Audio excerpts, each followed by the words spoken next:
sitting here in front of you guys at my dream job, in my dream town, at my dream school.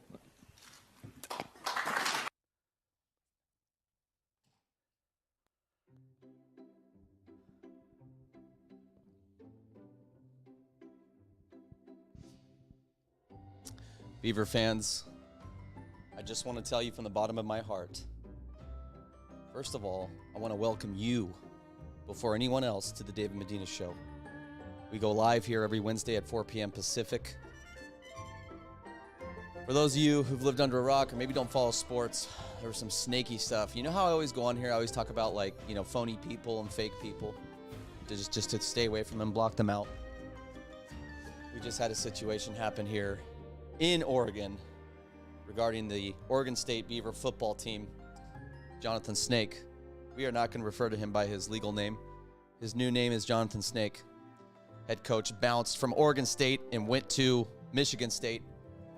But I want to welcome Beaver fans. And let me just tell you something. If you know something about me, you know I am not a Beaver fan first. I'm an Oregon Duck fan to heart.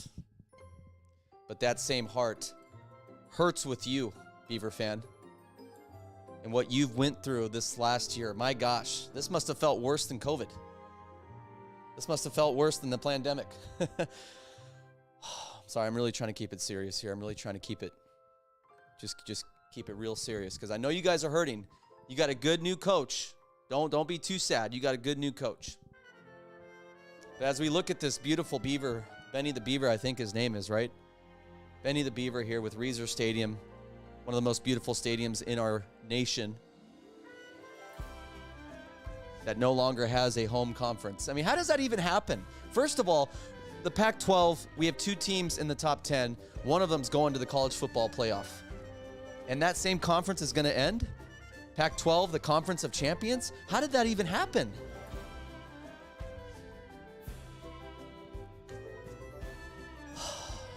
Beavers, I want to just talk to you real quick. Beaver fans. Jonathan Smith was your coach for what, 6 years? Kind of used Oregon State to build himself as a player, as a quarterback back in 1998 to 2001. And then from a head coach, getting paid $2 million, they gave him a raise in 2020 to $3 million a year. Just kept rewarding him for his, I guess, mid-success. He didn't have, he was 34 and 35 all time at Oregon State as a coach. Now, I know that first year, he was 2-10. He was taking over a horrible program from Gary Anderson. I get that. But, let's be honest. The guy went 8-4 this year, okay? He was building something at Oregon State, but he's not, he was not. Anyways, we're going to get into that in a sec, but I just want to talk to Beaver fans. I'm really sorry what you're going through. It must feel like a breakup with, a crazy girlfriend that you were in love with. Yeah, I just can't. So here's what I'm going to do. I'm going to pay tribute to Jonathan Snake right here on this show live, on David Medina Live right now. I'm going to pay tribute to him because we have to still respect him, right? We got to still respect him and what he did at Oregon State. So let's go to let's take a look at Jonathan Smith here, Jonathan Snake. So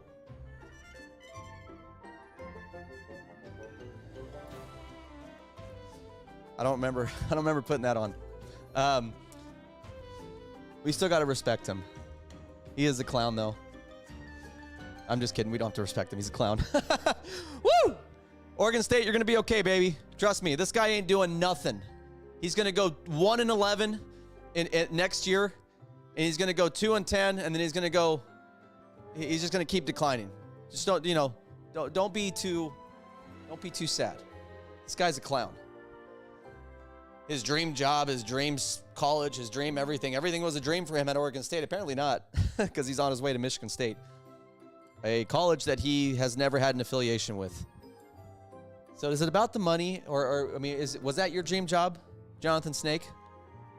This guy was a snake, man. We're going to play some clips here in just a little bit to show you how much of a snake he was. We're going to break down what happened this last week. I want you to feel, even if you're not a Beaver fan, I want you to feel, because this hurts as an Oregonian, as a fellow Oregonian, and even as a Duck fan, it still hurt me. I feel bad for my Beaver believer followers and supporters. I know we have a lot of them. Our director of communications, Dana Rainier, hope you're watching. Huge Beaver fan. Had kids that went to the university. Can't imagine what you guys are going through. But let me just tell you this real quick. What's the guy's name? Bray? Coach Bray, the brand new coach? He's not going to be like this guy. Because the guy even said he's not about the money. It's about loyalty with him. You got a better guy than this snake right here. This snake and what he did. And how he told, you know what? We're going to talk about it right now. Just take a look at Jonathan Snake. If you have friends like this guy, if you have family like this guy, right, that tell you one thing and then act a different way to others behind your back, run. Get them out. Move states if you have to. Get away from these kind of people. These kind of people don't do us any favors. They're fake, they're phony, and we can't have it anymore. Hey, I'm happy to be back. Had a lot of turkey last week in Idaho. I got to tell you about Idaho. Oh, my Lord. Let's get to the show. We're going to talk about George Floyd. We have possibly a doctor calling in who was trolling a little bit on Twitter. So I said, call the show. Let's talk about it. He's a pro-BLM PhD guy. His name's Steven, Dr. Steven. I think he probably wants to be called doctor. Might be calling in to discuss the, maybe debate the Derek Chauvin, George Floyd situation. Because, you know, if you've been following me, you know that I don't think George Floyd died of asphyxiation or because of, I don't think Derek Chauvin should be in prison. That's all I'm going to say. We're gonna cover all that. We have all that stuff we're going to give you. We're going to show you the autopsy report. We have a lot of stuff to talk about. Joe Biden's DOJ going after, you talk about Snake. Joe Biden DOJ going after people who were following and retweeting Trump. They were doing some funny things with Twitter, requesting info on everything about Trump and his followers and everybody who retweeted back in 2020. We're going to also talk about the PPS strike. Portland Public Schools, first strike ever, has come to an end. What does that mean for the future? Let's get into it. I hope you had a great Thanksgiving. I hope that you've been happier as we get closer to Christmas. Best time of the year. Thanks for joining us. Let's go.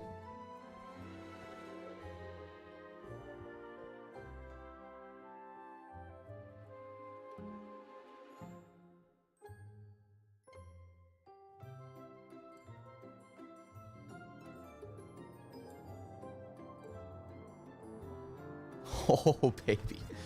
Woo-wee. Feels so good to be back, man. Look at this. This t-shirt, if you can't tell, it's a little small on me. A little small. You got the tittish coming out. But I am proud to wear this. I am officially a Beaver fan after my Ducks. Ladies and gentlemen, I really do hope that you had a great Thanksgiving. I'm glad you're with me right now. If you're watching later, that's okay. Let's try to get here live though, okay? Because it kind of helps the algorithms if you're here live. But I'm glad you're here, man. Did you eat a lot of turkey? Did you see a lot of family? Hopefully good family, not toxic family, not family that's going to throw you under the bus when you're in trouble. Never happened to me. I'm just, yeah, just, you know. I'm so happy to be back with you. It is Christmas season for some officially. It's been officially Christmas season since November 1st for me. We're drinking out of Santa's noggin here. We got our 2A big win in Oregon for the Second Amendment. It has been a good past few weeks, unless you're a Beaver fan. It's been a really good last few weeks. I am, man, woo! The Portland Public Schools ending their strike, kids getting back to class. That makes me happy. You know, I know people who have kids in the Portland Public Schools, and I'm telling you right now, I felt horrible, man. The stress I saw on those parents' faces, you wouldn't see it on the teachers because they were getting paid to strike. Free vacation for them. Kids are back in class in Portland, man. We got the Ducks playing on Friday. I'm not going to talk too much about it because I know, Beaver fan, you're lamenting right now. It's okay. I love you. But hey, you got to be rooting for our Ducks because when Michigan State comes to Oregon next year, I better see every Beaver fan. You can wear your Beaver garb, but I better see every single Beaver fan at Autzen Stadium when Oregon plays Michigan State, where we can all collectively come together and boo Jonathan Snake, the new head coach. I mean, what has he done? I mean, like, Michigan State goes out and gets him. Like, what has he done? Yes, he was building a good program. Yes, Oregon State was on, but it's like not like the first time Oregon State's been successful. They just had a terrible coach in Gary Anderson before Jonathan Snake. So it made Jonathan look a little more successful. I don't think he's anything to be sad about. I know it's sad because he was bringing in some good people, some good players, and the way he exited I know it hurts, Beaver fan, but let me just tell you something. You're going to be okay. You have a great coach right now. From everybody, all Beaver fans I've talked to, the players already love him. You would think every single Oregon State player would be transferring right now. But that's actually not the case. They're all sticking around. You know who is transferring? Michigan State players. 3 of their quarterbacks have transferred since Jonathan Snake has become the head coach. And they just had one of their top wide receivers transfer into the transfer portal. Beaver fan, don't be upset, baby. Where is he at? Right there. Right there. You're going to be all right. You're going to be all right. Okay? But, man, what a way to leave, man. Jonathan Snake, man. What are you doing, Jonathan? Jonathan, what are you doing? You know, it's funny. Before the Civil War last Friday, when Oregon and Oregon State played, I still call it the Civil War because we're not woke and we're not, like, pathetic with our lives. We like to just call things, you know, what they've been called for, you know, decades. So it all started when Jonathan Smith, I'm going to show you a clip real quick. Jonathan Smith said that no decisions had been made about his coaching future. As you know, the Pac-12 is being shrunk to the Pac-2, Washington State, Oregon State. Nobody wanted them. Really sad, but Arizona State and Arizona find a place. They find a home, but not Oregon State. Freaking College of Champions, national championship in baseball recently. Outstanding football program with a lot of history there. Outstanding basketball program. You know, they've made the March Madness last few years. And they can't find a home? It's disgraceful, man. But listen to this guy. Look at this guy. This was on Friday, right? Actually, hold on. Sorry. I don't have that clip. I'm going to show you another clip. On Friday, Jonathan Smith, he said, before the Civil War, they are asking him in the press, hey, what's your future plans? He goes, no decisions have been made yet. And then this clip came out after he accepted the position. Talk about his visions for it, and so that grew on me every time we spoke. So we took our time and feel good about it. When you had a big game with Oregon, of course, when did you know this was going to happen? You know, kind of looks like a snake. I'll be honest with you, but I did want to sleep on it one more night type thing. But here it comes. In my mind, it's been a long time.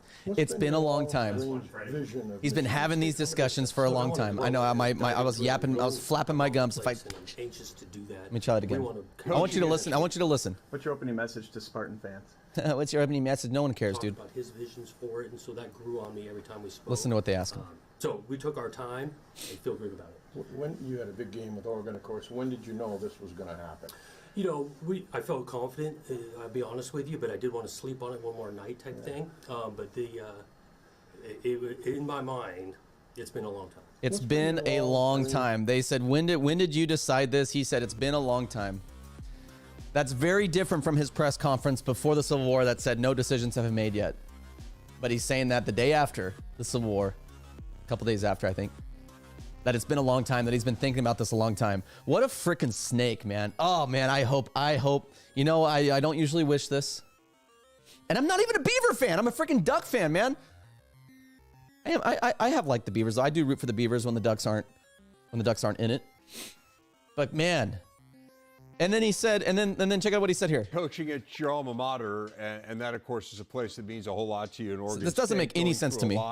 Conference realignment going on, and they don't really have a place right now. How tough was it to leave Oregon State behind? Yeah, that place means a ton, no question. These sure things did. aren't always easy. I go back to the timing and the fit. I wasn't going to just abandon a place. I wanted to be going to a place, and so I go back to the. I didn't want to abandon a place. I didn't want to abandon Oregon State. I wanted to wait till I had something to go to, so that it didn't seem like I was just abandoning them. So, like, there's two messages in there, and I know this show we usually get into the news, politics. We have a lot of stuff to get into. Okay, we got a guy calling in 10 minutes possibly. If you're watching, Dr. Steven, if you can wait until we get to that segment, that'd be great. Wait to call in 971-447. You're always welcome to call the show as well. If you're a Beaver fan or whatever we're talking about, you're always welcome to call in. I always keep that open. Okay. There'll be some times where I won't be able to answer, some shows that I won't be able to answer, but I want to have that, you know, leave a voicemail, you know, whatever you want to do. But this guy said, I didn't want to abandon. I wanted to be gone. Like, what?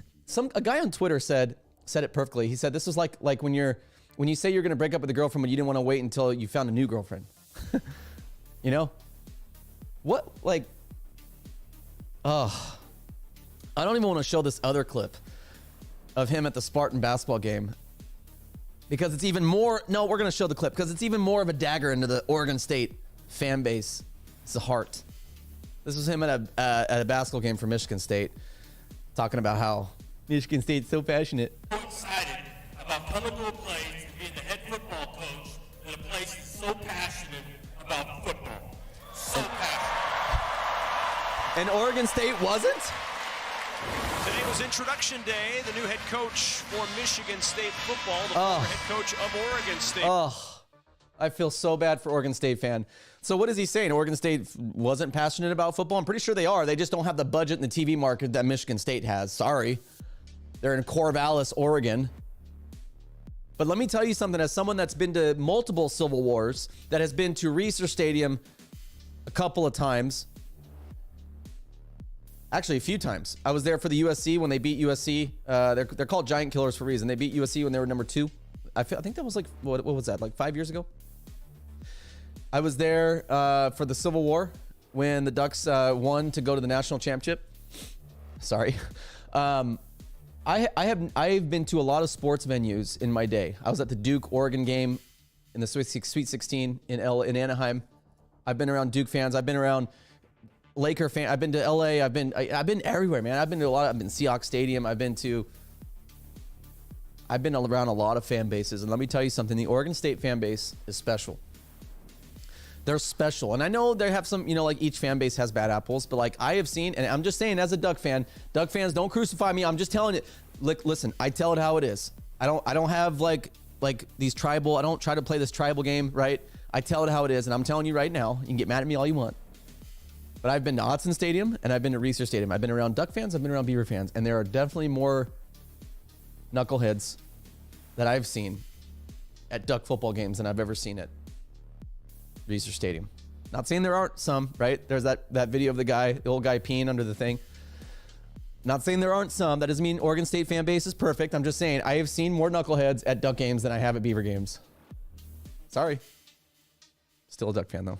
And why are you a Duck fan then? Listen, I grew up being taken to Duck fans, okay? When we were getting the snot beaten out of us back in the day against USC, I was there, okay? I've grown up a Duck fan, all right, my whole life. Joey Harrington days, all right? The Mike Bellotti days, all right? So I just grew up a Duck fan. My family was a Duck fan. That's how I was raised, okay? So I'm just a Duck fan. I'm sorry. I still love you, Beavers. So this guy, Jonathan Snake, if we can go back to where is he at? This guy, man. This guy. What the heck horn sound was that? I got to work on my impressions. Oh, I'm a clown. This guy right here, man. Good riddance. Beaver fans, do not be upset. You got a great coach now. You're winning court cases for, for the new conference realignment. You're going to keep a lot of that money. I think you're going to be able to rebuild. It's going to be all right, man. It's going to be all right. I'd be calling Boise State, Fresno State. I'd be calling I'd be on the phones and being like, hey, Colorado State maybe. I'd be poaching some Mountain West teams, offering them a bigger cut of the pie if it's there. I mean, if I was Oregon State, I'd be on the phones, man. But yeah, Jonathan Smith became the coach of Michigan State. 3 of their quarterbacks have transferred. 1 top wide receiver. He was making $1.9 million to start a year at Oregon State. They upped it to $3 million. He's making $7 million now. Just shows you money talks, man. He said it was his dream job. He said Oregon State was his dream job, but guess not. Last 3 seasons, Jonathan Smith went 25-13, 16-11 in conference. Nothing special, man. Nothing special. So just chill.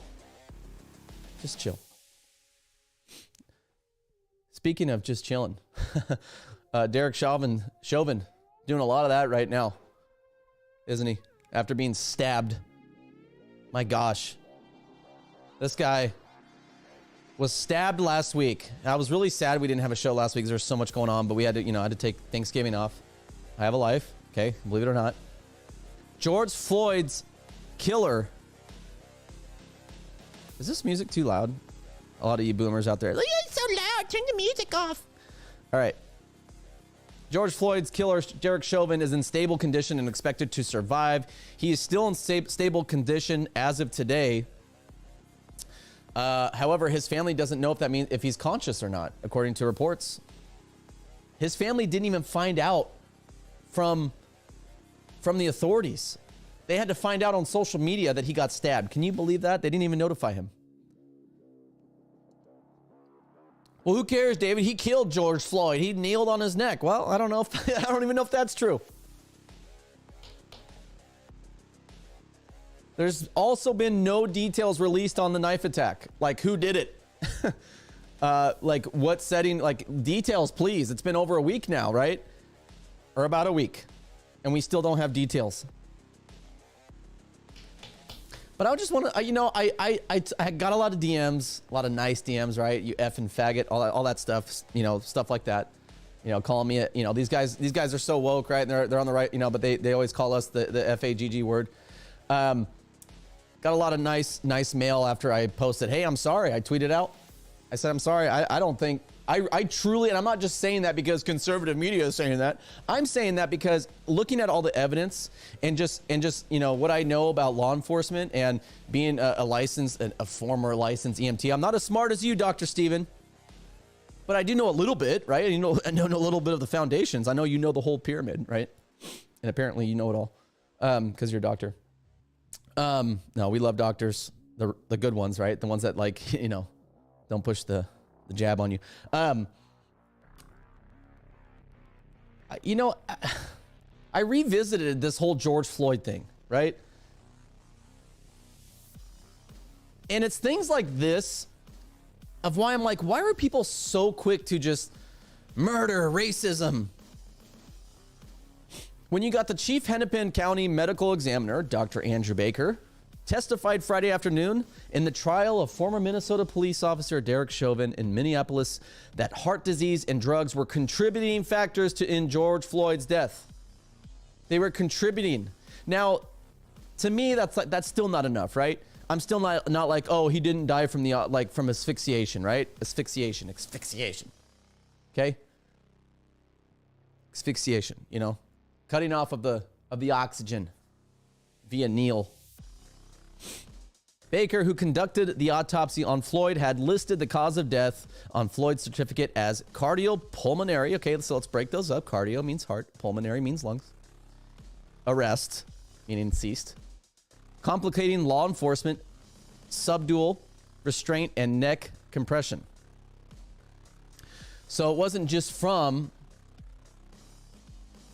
Send this link to a friend, by the way, who a BLM friend, please. But contributing factors. You know why his heart and lungs were not doing so hot?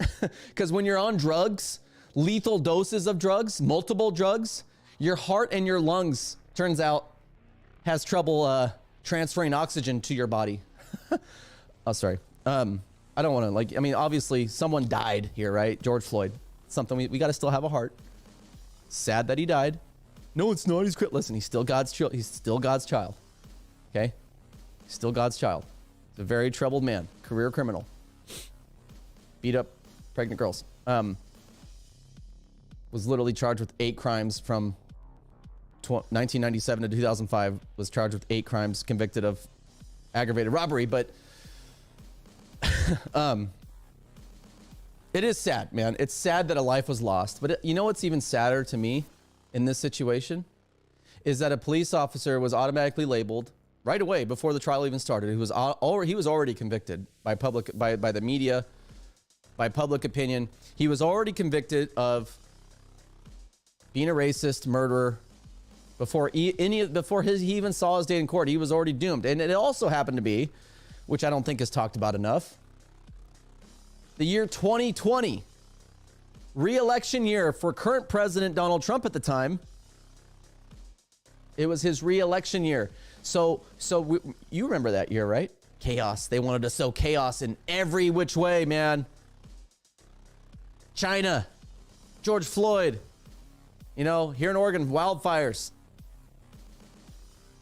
In every which way, they wanted to sow chaos that year.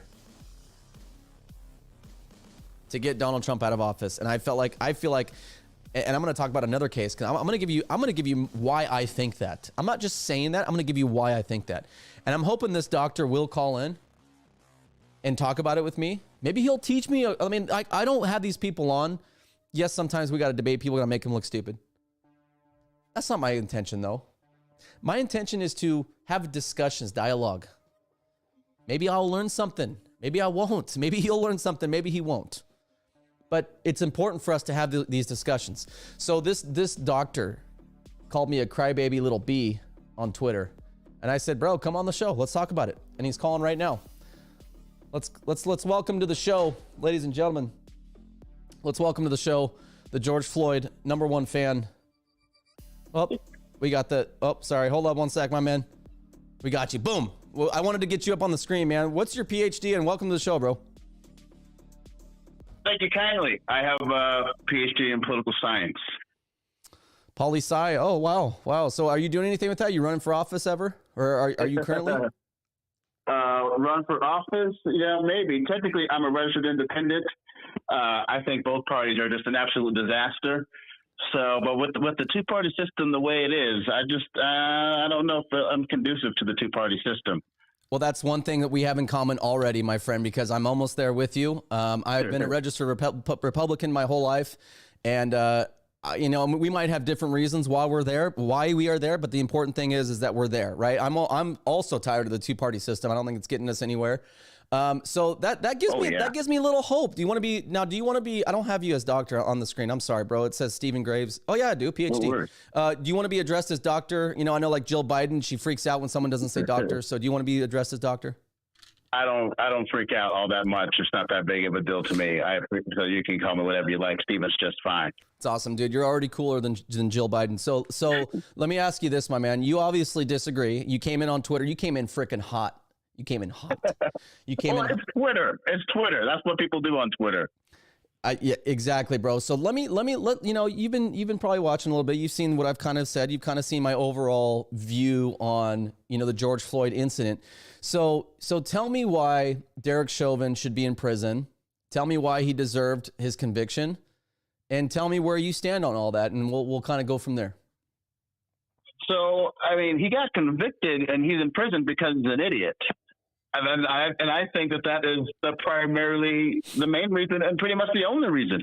But if the idea is that, according to the, coroner's reports, that he died of a fentanyl overdose or cardiac arrest, that could have been, the result of fentanyl intoxication or recent methamphetamine use. Sure, I'll give you that. Then why? But if that is the case, then still the question of why you have to kneel on a man's neck for 9 minutes if he's overdosing on fentanyl is just moronic. If that is the case, just let the man OD in the back of your car. That's the whole point of having to kneel on a man's neck for that long is just moronic. Especially the last 2 minutes, he's not even moving or breathing. If you're a police officer and you've been through training, are you really that afraid of your life on a man who is handcuffed behind his back, face down on the ground? Are you really that afraid for your life? What are the statistics and what is the background, data on cops who have been assaulted or dangerously physically violated by a person who is handcuffed? I just need to know what the facts are on that, because if so, what is he so afraid of at that point in time? Even if the man is overdosing, are you really that afraid of a guy laying on the ground with his handcuffs behind his back who's having an overdose? Are you really that afraid for which you really need to lean on his neck for that long? It just doesn't pass the common sense test. It just does not pass common sense. Do you believe that? Hey, where did you go to school, by the way? I got let me see, undergrad at University of Puget Sound, PhD in Poli-Sci, Howard University, Washington, D.C., Master's in Poli-Sci, University of Nevada. Okay. That was just a random question. I was just curious. I didn't ask you that earlier, but let me ask you this. Does it matter at all? Do you think Derek Chauvin is a racist? Do I think he's a racist? I'm not 100% qualified to guarantee that. Do I think it matters if he's a racist or not? Probably not. So you don't think him being you don't buy into that narrative, because that was that's the number one narrative coming out of BLM, coming out of the media, that Derek Chauvin was a racist cop, and then it turned into all cops are bastards and racist. That narrative that came out of that. So it's interesting that you say that you don't think that Derek Chauvin is a racist, or that it doesn't matter to you. Now, you made some points about how he kneeled on George Floyd's neck, and you think that was you think that was why he died? You think that was the main reason? I think it contributed to it, yes. Okay, so does George Floyd resisting arrest, or that he was passing counterfeit bills, or that he was, basically living his criminal life like he's been doing in the past? He was, high as a kite on methamphetamine, on fentanyl, almost a lethal dose of fentanyl. You don't think any of that matters in this situation, that Derek Chauvin is, him kneeling on his neck. And by the way, the medical examiner found no, because around the neck, there's neck muscles and interior neck muscles that when people get strangled or their oxygen supply gets cut off in an aggressive way enough to stop their breathing, it leaves bruises, it breaks blood vessels. And he says there was no sign of that, the medical examiner. Now, I know the family hired an independent medical examiner, right? But you have the chief medical examiner saying there was no signs of asphyxiation. There was no signs of, so I'm not sure Derek Chauvin should even be in prison right now. Should he be a cop still? I mean, did he need to kneel on George Floyd that long? I can maybe get there with you and say maybe he, with George Floyd being handcuffed, but also, Stephen, George Floyd was, did you see the video? He was constantly resisting. He was lunging at the officers. He's a big dude. Sure, he's a big dude.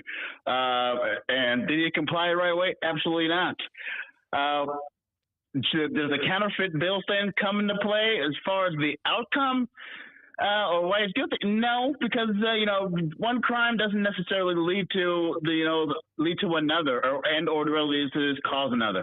And if it's really about the counterfeit bills, I mean, isn't there a much more reasonable, common sense, process to kind of be involved? I mean, did they even waste time going through the interview process to find out if you really kind of passed them or not? The passing of judgment on these counterfeit deal thing kind of went kind of fast in a kind of investigative process to get to the handcuffing, throwing down on the ground part. It just seems like a really kind of stupid crime to kind of come in all kind of hands are blazing and throw people around without kind of fully vetting. And it could have been a mistake on one end or the other, and even not knowing George Floyd's part, but maybe even on the cashier's part. So it just seems like really kind of common sense kind of a crime that maybe we don't need to come out kicking ass right off the top of the gun on this kind of issue. So I wouldn't necessarily link those two. The whole the muscle thing and next thing, sure. But again, if it's about overdose cirrhosis and still 6 of you for one guy, it just doesn't pass common sense that it is necessary and or required. I think that's why he's in jail, and that's why he was convicted, and that's why the Supreme Court denied his case, because it doesn't pass the common sense test. So it doesn't make any. Do you know who Tyree Nichols is? No. I'm so glad that you brought up the amount of officers that were involved. I'm so glad that you brought up this whole, this guy was handcuffed and defenseless. Tyree Nichols, earlier this year on January 10th of 2023, was beat to death by 5 police officers in Memphis. He was beat in a mob style. And Stephen, I highly, highly suggest you go watch this video, because it ties into everything of what I'm saying. That Derek Chauvin, Derek Chauvin was absolutely politicized on a year of 2020 when Trump was up for re-election. They wanted to sow chaos in the country, and that's the only reason why this whole George Floyd story blew up, in my opinion. They wanted to politicize it, and they wanted to start this whole BLM movement again and start all this. That's what I think, because here's why I think that. Because you've had, how many black people have died at the hands of the police, since George Floyd? I'm guessing quite a few, but let's just focus on Tyree Nichols, okay? Mm-hmm. Let's focus on Tyree Nichols. This guy was beat by 5 or 6 officers, one that wasn't even charged. And it really shocked. All of them were black. All of them were black. But let me just ask you this: where were the protests? Where were the protests? Where was the mass media coverage? You didn't even off the top of your head know who Tyree Nichols was. He got beat in a mafia style beatdown. I couldn't even watch the video. It was so graphic and so disheartening to watch. Yeah, it was terrible. It was terrible. But where the hell were the mass protests and the mass media coverage and the huge movement? Why doesn't barely anybody know about Tyree Nichols, but everybody knows about George Floyd? Was it because the officer that was involved in that one? Because I feel that Tyree Nichols was way worse. Way worse than George Floyd. There was like information about him being like the ex of one of the cops, and that's why they like surveilled him and beat him down. It was something personal. Like, yeah, that was absolutely terrible. So why? So let me ask you this: why is everybody, they're building statues of George Floyd? They're making him out to be this god, this martyr. Where was any of that with Tyree Nichols? What's your opinion on that? Why is such the contrast? I think that there's two things. One, the officers were black, absolutely. And two, I think that we have become a little desensitized to police brutality and to the violence that we kind of see on social media, on TV, and movies. Violence doesn't have the same kind of pull in our heartstrings. And also, I think that, the protests and the kind of, attack on police officers, what it is, has kind of, run its course a little bit by that point in time. And it just didn't feel the same. It just didn't hit the same. I think that, the idea of who Tyree Nichols was at the moment in time just people were tired of it. I think people were tired of protesting. They were tired of what you would call, the writing and everything else is about it. I think that we were just empty at that point. There wasn't the same kind of fervor for it. People were tired and played out at that point.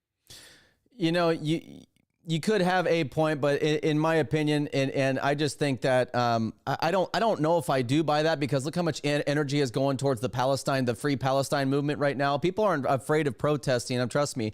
The difference is that Tyree Nichols happened when Biden was president, and they were all in charge, and BLM was kind of, all their people were kind of in office. They didn't want to make any waves, right? Because you can't make enemies out of the right and the left, so you got to pick one. If you're BLM, you already have the left kind of that alliance with the left. It wasn't, and the difference was when George Floyd died, it was a re-election year for Donald Trump. The officer was white. It was a chance. It was a kill two birds with one stone situation where you could demonize officers and you can claim America's still racist. But of course, we didn't see any of that. We didn't see any of that. And yes, the officers were black, but that proves my point.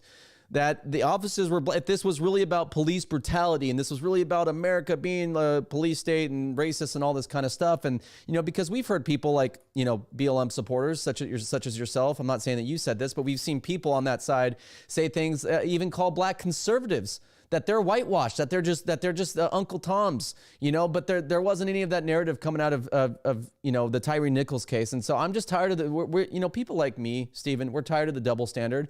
And we're tired of people like groups like BLM doing everything they can to destroy this country and destroy the institutions of our country. Do you know how much cops went through after the George Floyd case? How many cops were attacked in multiple cities and all the riots that happened across the nation, and how much destruction that caused? And not one mass protest for Tyree Nichols. It's a disgrace, my friend. I'll let you have the last word since you came on here. If you want to give people your Twitter, go ahead, man. I appreciate it. No, I will agree with you that I am also tired of the double standard for sure. But at some point, if we're going to hold to this double standard, then where are all these good cops that people keep talking about? And I think that's the double standard that we have to talk about. Because I'm all for good cops, and I have family members who are cops, and there are a lot of black cops who are out there who definitely feel the fearful of this notion. But where the hell are they? All of these actions for what you've highlighted, even amongst the black or even the white cops, where the hell was the cop who's going, hey man, yeah, we probably have done enough, man. Let's lock his ass up. Let's do something else. Like, where are those cops at? If we saw more of those cops, we wouldn't be having a lot of these issues, and the narrative would be much different. If we saw some of these good cops come to the forefront, why the secretiveness of the institution within, I think, makes it worse. It makes it worse when you don't punish the bad cops, when they just move from one district to the other or one county to another, and there's no accountability. Make these cops carry life insurance like doctors do, and then let's see how this thing plays out. If you really want to get to to a solution that I think that will cover everybody and make everybody happy. Make these individuals, cops, carry job insurance or insurance like doctors do, and that way, when they harm somebody or something happens or they harm somebody negligently, it doesn't come out of taxpayers' pockets. It comes out of this individual cop's pockets. And if they're unable to find insurance to know to be a cop, then I guess they should just be better cops, and that will solve that problem. I'm always solutions oriented. I'm just not here to point fingers, and I'm not a big blame guy. I'm much more of a solutions oriented type of person. I think that can solve that solution. You seem very quite pleasant. Actually, we probably don't agree on a lot of things, but let me ask you one more thing, just so that it's on my mind, because I have to know. By the way, I want people to understand that this conversation we're having right now, like, way different than what Twitter was like, right? This is why people need to get the hell off social media, because we need to get outside and start talking to each other more, because and that's what the media and the politicians, they don't want this, because they don't want this conversation to happen right now. Even though we disagree on the Derek Chauvin, we've been able to have a conversation much different than Twitter. Get off social media if it's driving you crazy. But let me ask you this, Stephen, last thing. It just came to my mind. Are you going to support the Democrat nominee, whoever that may be, in 2024? No. Who are you supporting? I am supporting neither. I do not believe in voting for the lesser of two evils. I do not believe that if you don't vote, you don't get the right to complain or you don't get any say. I think that voting is a privilege and is a power that comes with the ability to vote. In a representative democracy or in a republic, when you vote for somebody, when you pass on that power and authority when you vote for a candidate, you're giving that person the power to speak on your behalf. They are representing you in the nation's capital. And I don't see anybody that I feel comfortable with giving that power of representation to me politically too. And so I will be voting for it neither. Really? So you're not even going to consider Trump if he's the nominee? No, because I don't think that we are past having 80-year-old, 70-year-old presidential candidates. Can we get younger? Can we get better ideas? Do you like Vivek? Please? Do you like Vivek? If he wasn't so bombastically stupid with some of his rhetoric, I just don't understand why smart people refuse to display their intelligence and instead speak to the lowest denominating common individual in our country. It turns a lot of us off because we know that there are smart people out there. But why does Vivek have to just speak to the bottom, faceless part of the party and part of the American public when he's got to be smarter than that? And it just did not make any sense for me. So I can't vote for Vivek neither. I can't vote for really anybody as a black person who just think that racism doesn't exist or is no longer part of the American thing. And that's just on principle. I can't do that. But Vivek is a smart guy, and he just does not do himself justice with some of this petty crap that he says and some of the policy that he suggests. He knows that that's not feasible and can't be done. The whole eliminating half the State Department based on Social Security numbers that end in an odd number. Come on, people. You were smarter than that. So you believe that America is still racist? I think that at the moral fabric has always been. That doesn't speak to every individual in the country, obviously, at a personal level. But I think as a collective, at an institutional level, absolutely. You support BLM, though, right? No. Okay. Oh, wow. Okay. So you don't support... I'm independent, my friend. I'm truly independent. I get it, but a lot of what you're saying is the common held beliefs of BLM, of the BLM group, and that movement, and that leftist kind of mentality, which is everything's racist and everything is compromised and white privilege exists and all this kind of stuff. How is any of that stuff going to help us get back to talking to each other and get back to moving forward together as a country? All that stuff just divides us, bro. Well, because I do think, and I am an advocate of America First, and I think that the idea of nationalism as a protectionist institution, especially through economics, is a very viable solution. Wait, you support America First? I'm big on the border. You support America First? Absolutely. I don't think we should give anybody a dime. I don't believe in giving Ukraine a dime. I don't believe in giving Israel a dime. I don't believe in giving anybody outside of the American border. Stephen, you are a conservative, my friend. Stephen, you sound like you are a conservative, my friend. We will welcome you with open arms. Do you want to make that? Do you want to give your life to conservatism and maybe Jesus if you're ready for that right now? I've already been down the Jesus aisle, but again, I am socially conservative and I'm economically liberal, and that calculates to me as an independent. I have a lot of conservative stances, again, on border, on nationalism, on America First. I have a lot of conservative tendencies even on the nuclear family and the role of men and manhood and the patriarchal arguments to creating our society. I'm conservative on a lot of those things, but there are also some economic issues for which I'm liberal on, and so they kind of balance out as being independent. I float based on the issue. My friend, we are following. I just gave you a follow back on X today, no longer Twitter. It's X now, free speech platform. We're gonna get you. We're gonna bring you in. Anytime, we're gonna get you, my friend. I thank you for the time, bro. And maybe we'll talk in the future. I appreciate your time. I appreciate it, man. Anytime. @ Stephen Graves. Anytime, my friend. I appreciate it. Thank you. Sounds good. All right, that's Dr. Stephen Grave, poli-sci, PhD, Doctor of Political Science. Good for him. I mean, he didn't. Man, I'm gonna show you the tweet. I'm gonna show you the tweet he left me, because you're gonna be like, wait a minute, you just talked to that dude? That's the dude you just talked to? Yes. Hopefully he didn't delete it. Don't delete it. Don't delete it. Let's see. Where was it at? Oh my gosh, I forgot what post it was on. Hold on. I'm hiding the screen because I don't want him to see in case he delete, or he's going to delete it or something. But come on, where is he at? November. Okay, hold on. It's coming. Unless he deleted it. Did he delete it? Let's go to the display. Did he delete it? Oh, I knew I wasn't showing up. Hold on. Boom. Hey, that was a good conversation. I enjoyed that. He is not who I thought he was. And this is why social media is so poisonous to this society. Because it literally, you can't hear all the tones, you get it, right? Like you just can't get the same thing from a conversation of talk, even over the phone. You can't get the same thing that you get on Twitter and Facebook and going back and forth. My gosh, if that wasn't proof to you that social media divides us, that we need to get off social media and just get out and talk to people, man, I don't know what it does. Okay, where is this, man? I know. Oh, man, where is it at? We're going to find it. I want to show you his tweet because he came in hot. He came in a little hot. Basically, he was saying, crybaby, Republican, blah blah, and I forgot. Wait, which? Let me see if I can find the post that I did it at. Give me a sec. Bear with me. Okay. Fact check. Was it this one? No, it couldn't have been that one because that was yesterday, right? What's the date today? 29th? Maybe it was this one. Hey, Steven, don't delete it. If it was a reply on something, then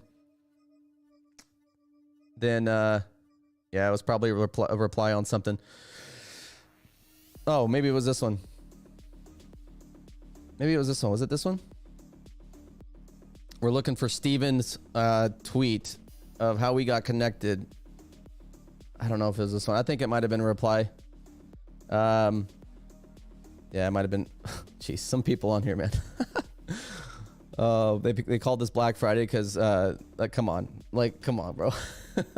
They're like, oh wow, Black Friday was popping this year, and because of that video. But anyways, dude, great conversation. I love that. We're almost done. We have to talk about two things. One, Biden's DOJ. Speaking of Joe Biden, right? The Tyree Nichols. If you haven't seen that video, I highly suggest you go watch it. And you're gonna be like, how did I either not hear about this, or how did this not blow up? It was way worse than George Floyd. And I mean, you heard it from Steven right there. You heard it from Dr. Steven. George Floyd fan number one. You heard it from him. He said, hey, could have had to do that. The officers were black and, Derek Chauvin was white. Further proves that this whole thing was politicized, and it wasn't just the facts in the case that got him 21 years.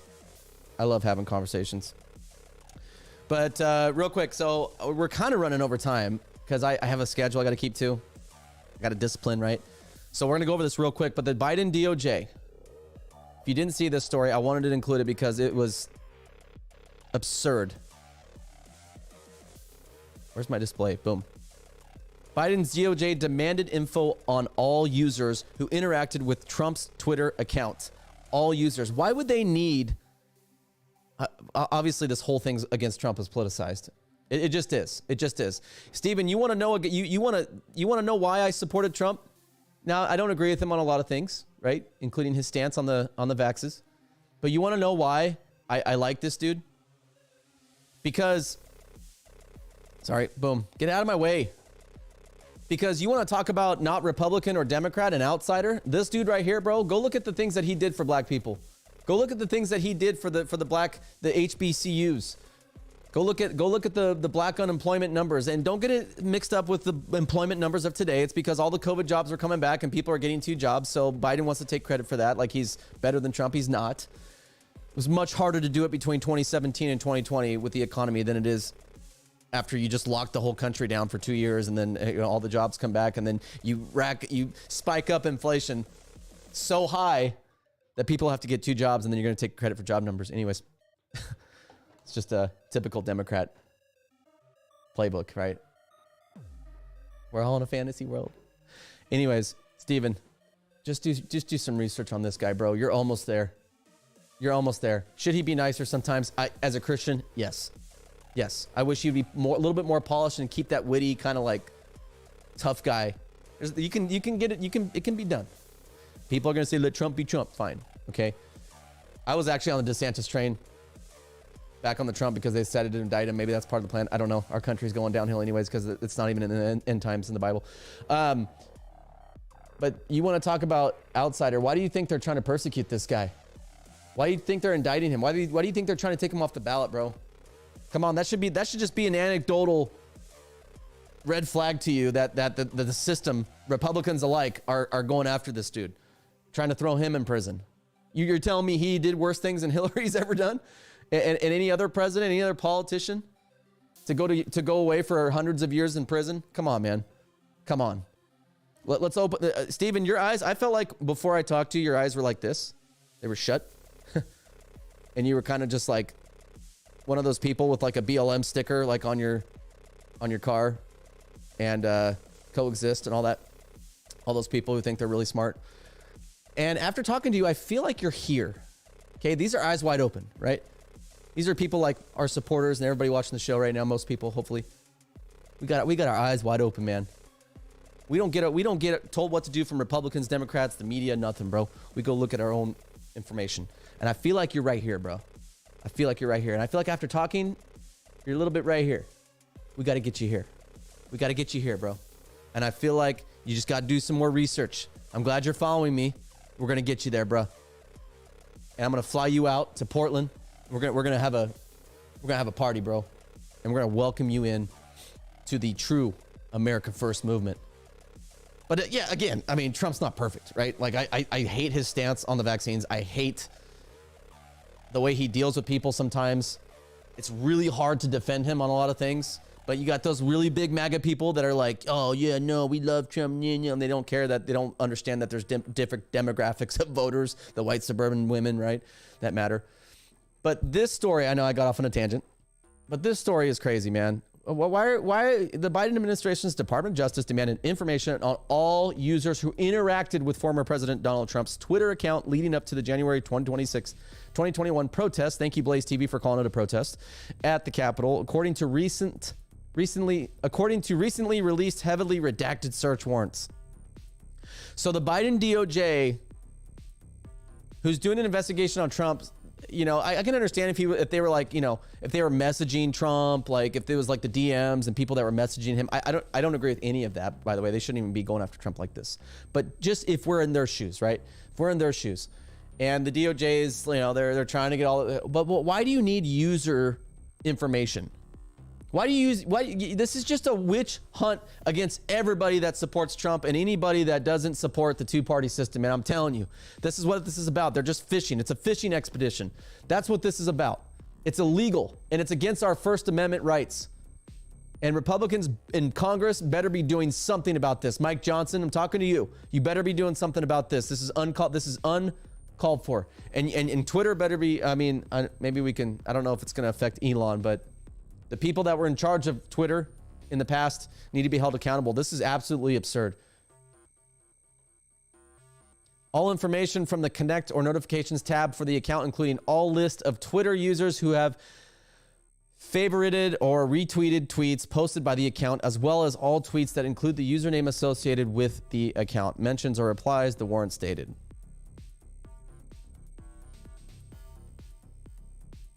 We need to wake up, folks. This is crazy. I'm telling you right now. See, because a lot of conservatives, such as myself, we don't want to see our country burn. So if we were seeing someone do this like a witch hunt style, like against Obama, we'd probably like kind of like stand our ground and speak up. We'd kind of be secretly happy because Obama was a really bad president. But is it good for the country? The left doesn't give a damn. These far leftists, they don't give a damn about the country. They don't care what's good for the country. I need to stop cussing. And we will go to chapel. We have a chapel over here. We have a chapel over here. We will go to it. Gotta stop cussing. I'm trying to get out of that habit, man. Because smart, in control men, they don't have sailor mouths. I'm known for having a sailor mouth my whole life. I've actually gotten so much better at it. Anyways, you guys are seeing my ADD at play. It's like squirrel, squirrel, squirrel, this, that. Let's stay on track, okay? But this is crazy. Republicans in Congress better do something, all right? And I don't know if you guys saw that story. We didn't have it in the description, but it kind of links with this about how, you know, air marshals are following people that didn't even go in the Capitol on January 6th. They're following people that were in the area. They're putting air marshals on the flights. They're following them around, you know, they're on their flights, putting them through extra screening. You saw James O'Keefe the other day on a video posted that he had SSSS, which is the highest, like, terror watch list security check on his boarding pass, which is something I've had since January 6th. I've had to go through the extra. What James O'Keefe is going through right now is exactly it's exactly what I've been going through since January 6th. It takes like 3 hours to get on my plane. Even if there's nobody, even if the airport's not crowded, I have to go through a major security check. I get to the front desk. It won't let you check in on the kiosk. You have to go to the counter and talk to somebody. They get on the phone with Homeland Security and I wanted to say TPS. Help me. The security people. Why am I blanking on that right now? It's oh man, running out of coffee. So it takes me an hour and a half, or about an hour and a half, for them to be on the phone sitting there, and they literally sit on the phone for an hour and a half while I'm there checking me in. And then they give me my stuff. I go through the security. TSA. I go through security, I go through TSA. I'm telling you, this is the whole process. They take me to the side. They take me out of the main line.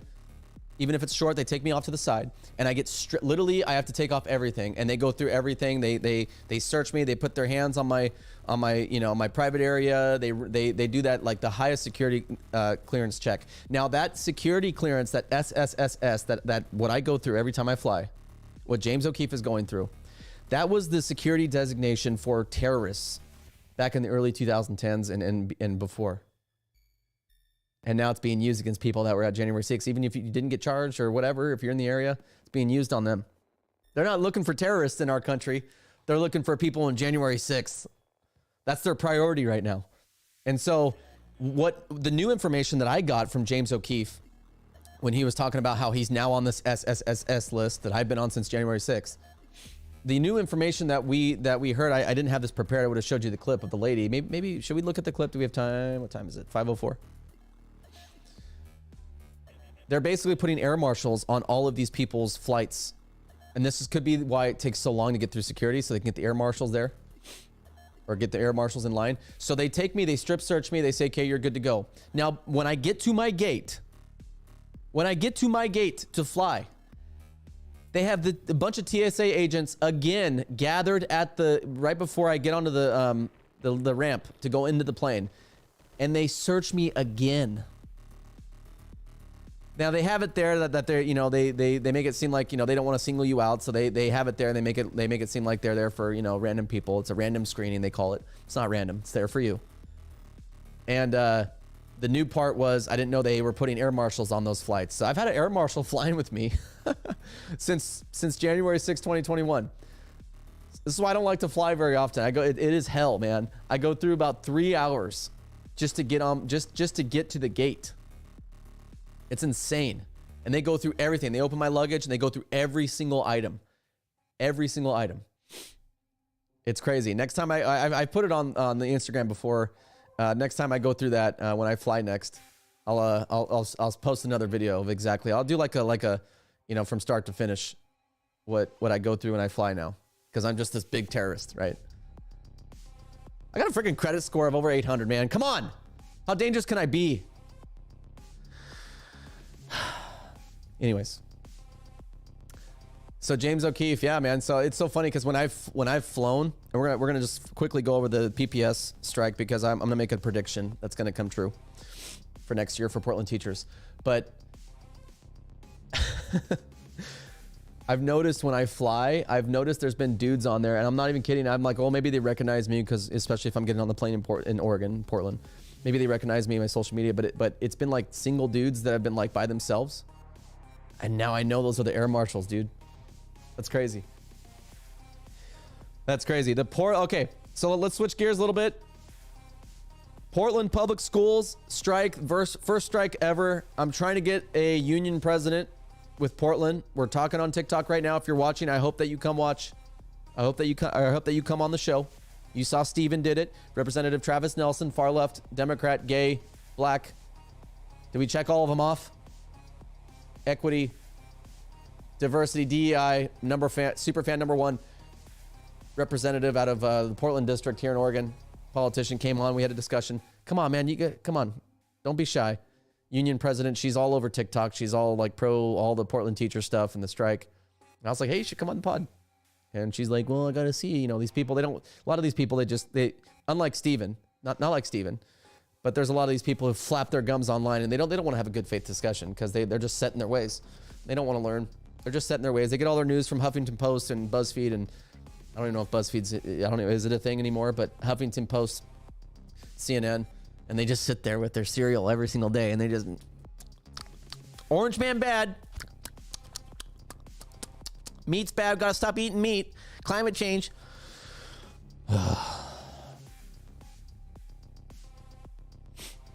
Here's the agreement between the Portland Public School District and the teachers, the Portland Association of Teachers Union. It's a little taste of what they agreed upon. Provides educators with a 14.4% cumulative cost of living increase over the next 3 years. In addition, roughly half of all educators will earn an additional 10.6 increase from yearly step increases. I'm trying to go down. I don't want to read all of this and bore you to death, but it also commits $20 million in capital funds. You can see in the middle there for temperature mitigation and to maintenance issues prioritized by educators. Now you see all of these things in here that they agreed with, right? Here's the key. Here's the key to this. Check this out. Okay. The contract will cost roughly 107. This is a statement, by the way, official statement, and that agreement was from Portland Public School letter that they sent out. So this is from Portland Public Schools. This contract will cost roughly $175 million over the next 3 years, and this process has brought sharp attention to the state's underfunding of quality education. Now, if you don't know how it works, Portland schools and all the other, did we lose our music? What are we doing? Portland Public Schools, they get their funding from the state and federal. That's how they get a lot of their funding. So it says, as we have said before, it will involve making significant cuts. Let me tell you why this is important with my prediction. That's my prediction for next year when they make these cuts in the spring.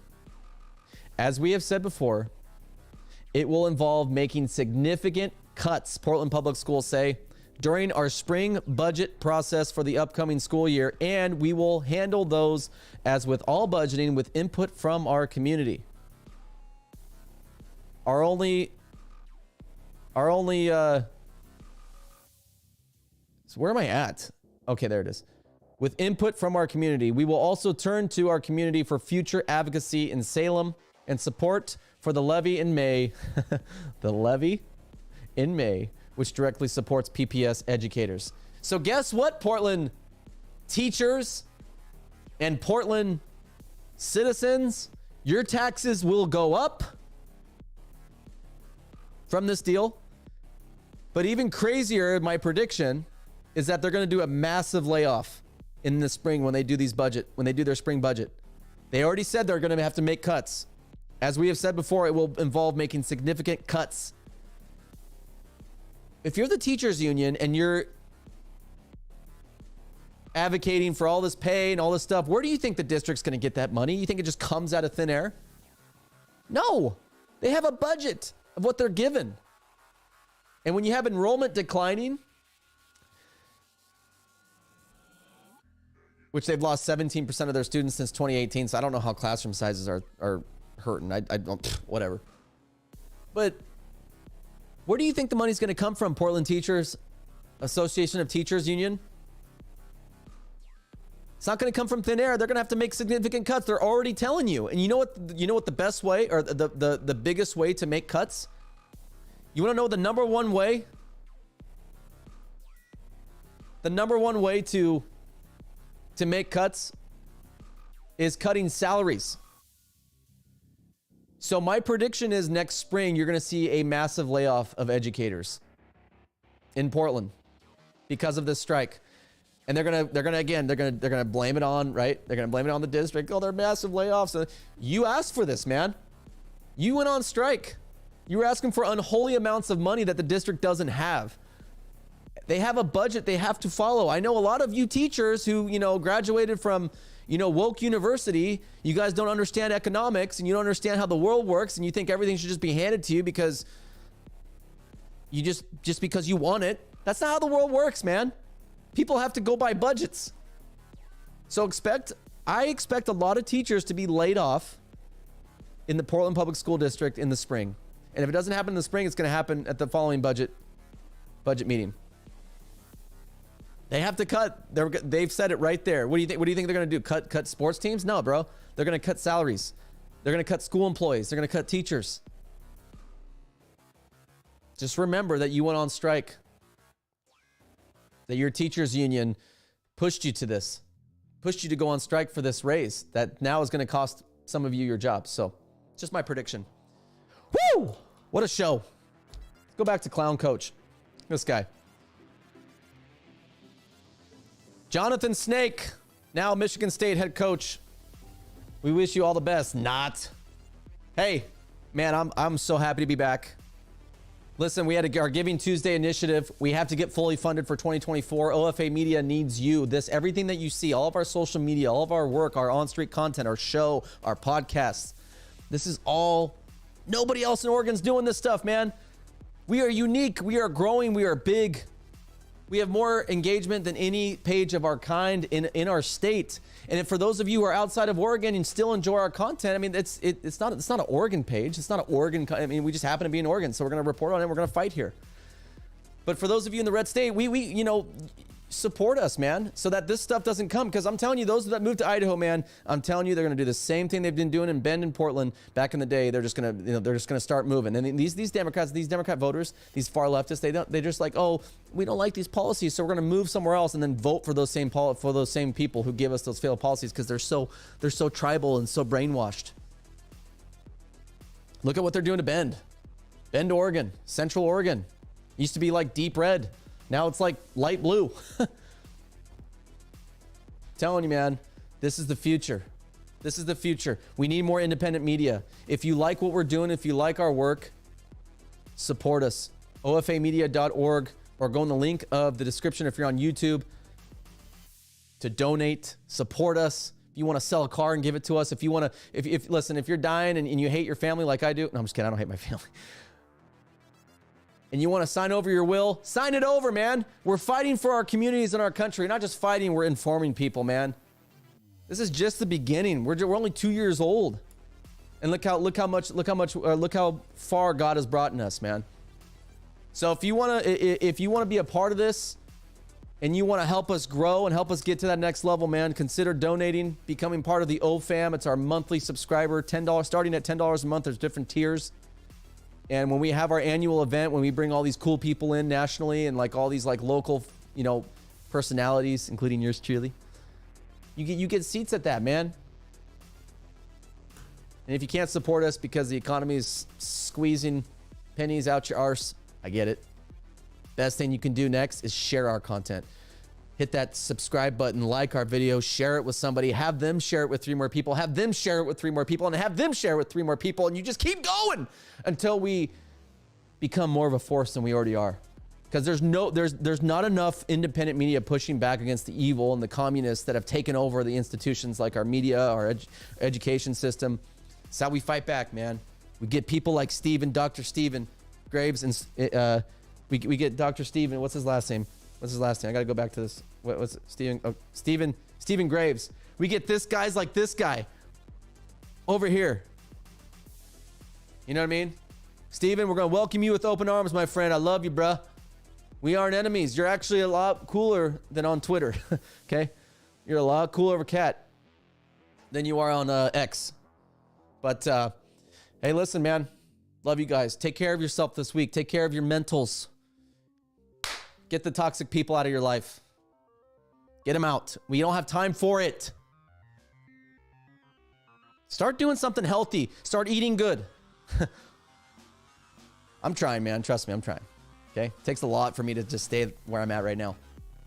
Stop watching porn. Stop doing drugs. Stop drinking every weekend. Drinking's not bad. Just stop doing it every weekend and getting schmasted every weekend. Make good small steps, decisions. Let's get on track, baby. Winning mindset. All right? Thank you for joining me today. I love every single one of you, even the crazy lefties that are out there and the communists. Still love you. Have to, Jesus says. But let's figure it out. Until next time, follow us on Instagram, Facebook, OFAmedia.org, TikTok. We're almost at 10,000. We got to get to that 10,000 mark. We just started our TikTok this month. Already almost at 10,000 followers, baby. Woo!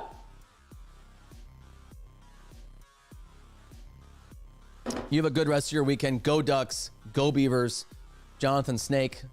Just keep your little butt in Michigan. East Lansing. Go be mediocre.